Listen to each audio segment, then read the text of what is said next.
নমস্কার, আমি সৌমিত্র। প্রাইম জলপাইগুড়িতে আপনাদের স্বাগত। আজ ছট পুজো। হ্যাঁ, ছট পুজো। আজ সেই ছট পুজোকেও ঘিরে কিন্তু উন্মাদনার শেষ নেই হিন্দি ভাষী ভাষাদের মধ্যে। কিন্তু শুধু হিন্দি ভাষীদের মধ্যেই নয়, এই ছট পুজো কিন্তু এখন বাঙালিরাও করে থাকেন। কারণ এই ছট পুজোর মধ্যে দিয়ে না অনেক মানুষা অনেকের পুণ্য হয়। সেই মানুষা পুণ্য করতে ছট পূজায় ব্রতী হন শহরের গ্রামের বহু মানুষজন। আর সেই ছট পুজো উপলক্ষে গতকাল রাত থেকে না উপাস থেকে খরনা পুজো করেন যারা ছট ব্রতী আছে তারা, উপাস থেকে।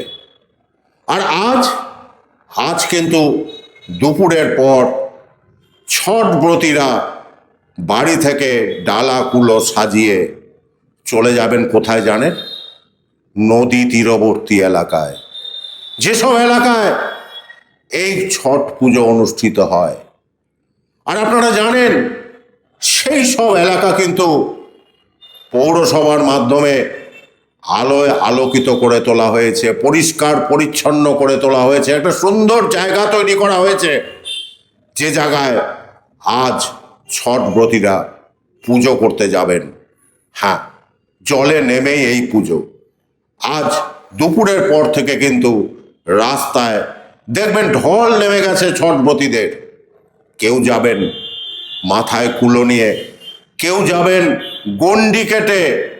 আপনার বিশ্বাস হচ্ছে না, গণ্ডি কেটেও যায় এই মানসা পূর্ণ করার জন্য। কারণ ছট পুজোয় নাকি মানসা করলে সেই মানসা পূর্ণ করে মানুষের।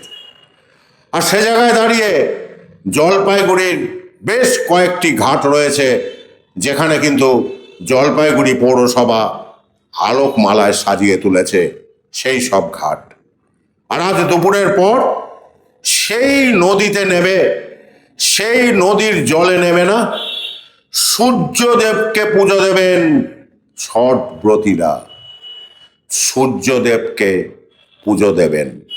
তাদের মনের যে আকাঙ্ক্ষা, মনের যে চাহিদা, এই সূর্যদেবের কাছে তারা চেয়ে নেবেন। এবং প্রত্যেকটা মানুষ বলে এই ছট পূজায় দেবতার কাছে যা চাওয়া যায় তাই নাকি পাওয়া যায়। তা আমরা দেখে নেই সেই ছট পুজো। আজকে আমাদের খরনা পূজা হলো, আমাদের ছট মায়ের আরাধনা করা হলো। আজকে বাড়ির প্রথম পূজা। আমরা গতকাল রাত 12টার পর থেকেই উপাস শুরু করে দিয়েছিলাম। আজকে সারাদিন উপাস থেকে পূজার সমস্ত আয়োজন করে আমাদের ছট মায়ের আরাধনা করলাম সবাই মিলে যারা উপাস ছিলাম। এখন আমাদের সুষ্ঠুমতো পূজা সম্পন্ন হলো।